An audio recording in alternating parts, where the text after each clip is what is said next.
다들 안녕하세요. 프로토 91회차 토신 정보방 환급 인증합니다.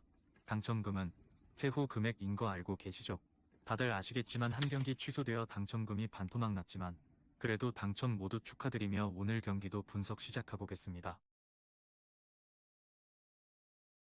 금일 첫 번째 경기 샬럿 대 디트로이트 분석 시작해 보겠습니다. 샬럿은 미네 원정에서 21점 차로 패하고 홈으로 돌아왔으며 부상자가 많았기에 타지 깁슨이 선발로 나선 경기였는데 제공권을 밀렸고 살라움과 브랜든 밀러의 외곽포가 터지지 않았고 라멜로 볼을 지원할 2옵션으로 기대했던 마일스 브리지스도 지난 시즌에 생산력이 안 나오기에 경기력 기복이 크다. 디트는 지난 화요일 홈 경기에서 레이커스를 완파했으며 3점 성공이 8개에 그쳤지만 듀런과 스튜어트, 커닝햄 등이 리바운드를 잡아내며 리바운드 마진 18로 골밑을 압도했고 르브론 수비에 나선 해리스의 수비적 존재감도 좋았고 하더웨이가 3.8개 중 4개를 성공하며 활약한 것도 인상적이었으며 비즐리와 폰테키오 등 벤치 지원만 더 나아진다면 이번 시즌은 하위권을 벗어날 수 있다. 디트의 승리를 본다. 샬럿은 라멜로 볼과 브랜든 밀러, 살라운 등 상위 드래프트 픽으로 선택한 선수들이 착실한 성장세를 보이고 있다. 그러나 그들이 성장하기 전까지 확실한 보디가드 역할을 해야 하는 브리지스와 그랜트 윌리엄스 등이 부진하고 해리스와 하더웨이가 그런 역할을 하고 있고 커닝햄과 아이비, 듀런이 안정적인 경기력을 보여주는 디트가 승리할 것이다. 금일 두 번째 경기 인디애나 대 올랜도 분석 시작해 보겠습니다. 인디애나는 댈러스 원정을 승리하고 홈으로 돌아왔으며 3쿼터 상대의 추격에 역전도 허용했지만 예상을 깨고 승부처를 지배했고 7경기 만에 20점을 넘긴 할리버튼이 25점 12어시스트를 기록했고 터너가 3점슛 5개 포함 30점 경기를 했고 네스미스가 빠진 전력 누수가 있지만 메서린과 토핀 등이 그의 공백을 메우며 팀에 안정감을 줬다. 올랜도는 오클 원정에서 80점대 득점에 그치며 완패했으며 파올로 반케로와 웬델 카터 주니어 등 프론트코트의 주전 2명이 결장한 경기였는데 프란츠 바그너와 제일린 석스를 제외하면 본인의 득점을 해줄 선수가 보이지 않았고 지난 시즌까지 수준급 식스맨이었던 콜 앤서니의 부진 속에 벤치 경쟁력이 떨어진 것도 초반 부진의 원인이다. 인디애나의 승리를 본다.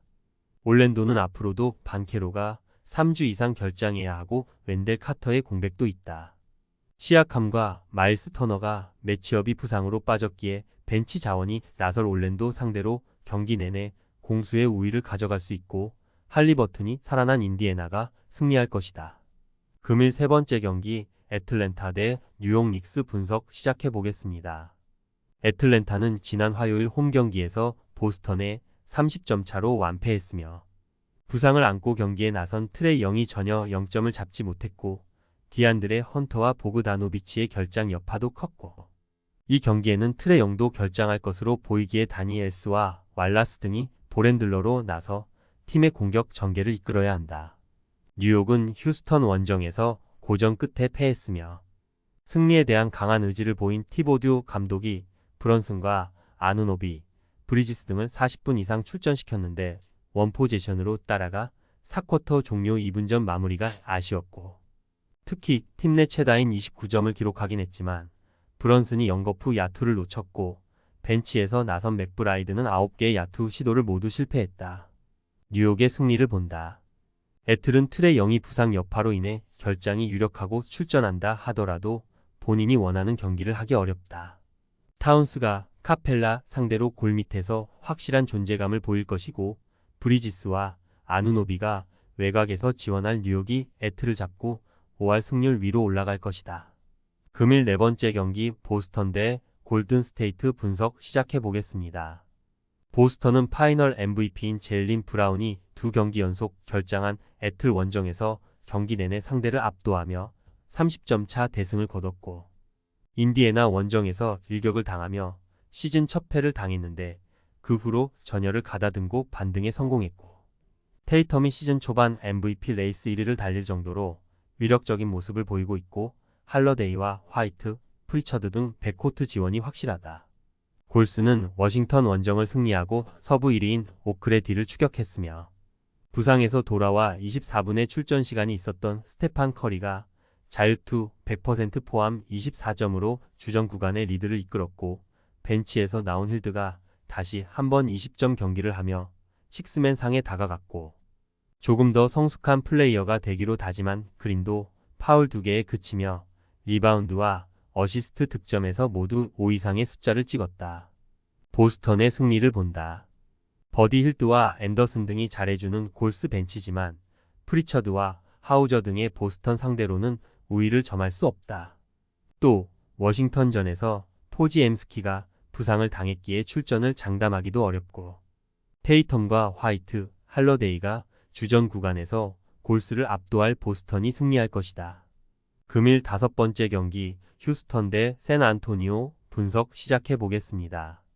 휴스턴은 지난 화요일 홈 경기에서 난적 뉴욕을 잡았으며 동부 3강으로 평가받는 팀을 만났는데 4쿼터 중반 추격 허용을 극복하며 클러치를 장악했고 트레이드설이 나오는 그린이 경기 부진을 극적인 3점포로 만회했고 생구는 25득점 14리바운드로 타운스에 밀리지 않았으며 시즌 초반 부진했던 탐슨과 탈이 있은 아담스 등 벤치 경기력이 올라온 점도 긍정적이다. 세나는 클리퍼스 원정에서 1쿼터 26점 차 리드를 잡으며 승리하는 듯 했으며 샴파그니와 웬바냐마의 초반 야투 감각이 좋았고 반지와 크리스 폴의 수비 영향력도 있었고 그러나 2쿼터의 추격을 허용하며 위기에 몰렸고 4쿼터 상대의 공세를 막지 못했으며 포포비치 감독이 건강 이상으로 인해 당분간 빠져야 하는데 소환이 12분만 뛴 악재가 있었고 반지가 공격에서 도움이 되지 못했다. 휴스턴의 승리를 본다. 세나는 클리퍼스 전에서 부상당한 소환이 손가락 부상 이슈로 인해 이번 원정도 빠질 것이기에 존슨과 브레넴 등이 출전 시간을 가져갈 텐데 소환이 해주던 수비 존재감을 보이긴 어렵다. 자바리 스미스와 이슨, 탐슨 등 포워드 자원들이 마진 우위를 가져갈 휴스턴이 승리할 것이다. 금일 6번째 경기 멤피스 대 LA 레이커스 분석 시작해 보겠습니다. 멤피스는 브루클린 원정을 패하고 홈으로 돌아왔으며 루키 빅맨 1위가 모란트와의 투맨 게임을 잘해주며 29분 출전에 25득점 11리바운드 4블록을 기록했고 모란트도 25.9어시스트로 활약했는데 3점이 너무 터지지 않았고 산티 알다마와 웰스 등 선발 출전한 2명의 선수가 11개를 시도해 1개도 들어가지 않은 게 컸기에 그래도 피펜 주니어와 라라비아 등은 벤치에서 역할을 하고 있다. 레이커스는 디트 원정에서 뼈아픈 패배를 당했으며 집요한 페인트존 공략으로 37점을 기록한 데이비스의 무시무시한 퍼포먼스가 있었고 르브론도 20점을 기록했지만 리바운드에서 상대의 20개 가까이 뒤진 데다 벤치 득점 합의 10점에 불과했고 헤이즈가 개인사로 인해 경기에 집중하지 못하고 있고 빈센트와 크리스티 등이 전혀 몸값을 하지 못했다. 레이커스의 승리를 본다. 멤피스는 슈퍼스타 모란트와 빅맨인 자렌 잭슨 주니어 등 핵심 코어가 건재하다. 그러나 수비의 중심을 잡는 마커스 스마트와 외곽 슈터 베인의 공백이 크고 데이비스가 이디와 알다마 상대로 최상위 빅맨의 위용을 보여줄 것이고 르브론의 지원이 있을 레이커스가 승리할 것이다. 토신 최종 조합은 영상 아래 고정 댓글로 말 걸어주시면 토신 정보방에서 무료로 공유해드립니다.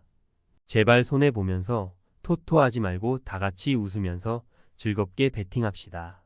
함께 하실 분들은 부담 갖지 마시고 편하게 말 걸어주세요.